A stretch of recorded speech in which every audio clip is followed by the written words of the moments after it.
चर्चा सुनाए लगल हो, सुनाए लगल हो। घरे घरे सोहर गवाए लगल हो, गवाए लगल हो। अरे भौजी तनी सुना, गावे गावे चर्चा सुनाए लगल हो, सुनाए लगल हो।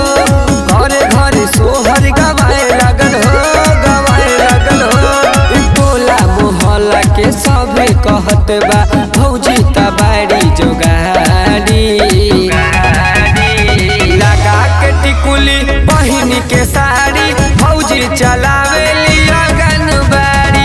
गाड़ी में सुई लगावत बारी भौजी चलावेली आंगनबाड़ी।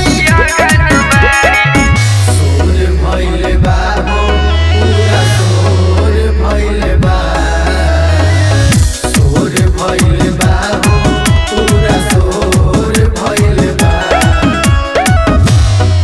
जब से भौजी भइल बारी आंगनबाड़ी गाँव भर में सोर भइल बा। जब से भौजी भइल बारी आंगनबाड़ी गाँव भर में सोर भइल बा। भौजी चलावेली आंगनबाड़ी। Music by Suraj.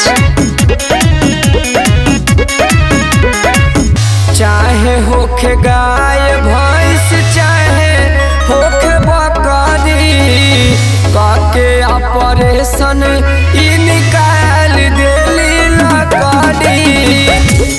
भौजी अरे भौजी देवरन पतानी ध्यान देगा अपन गौशाला में भौजी। अमनो के छोट मोट काम देगा। ई त हो गइल बड़ी व्यापारी। लगा के टिकुली बहिनी के साड़ी भौजी चला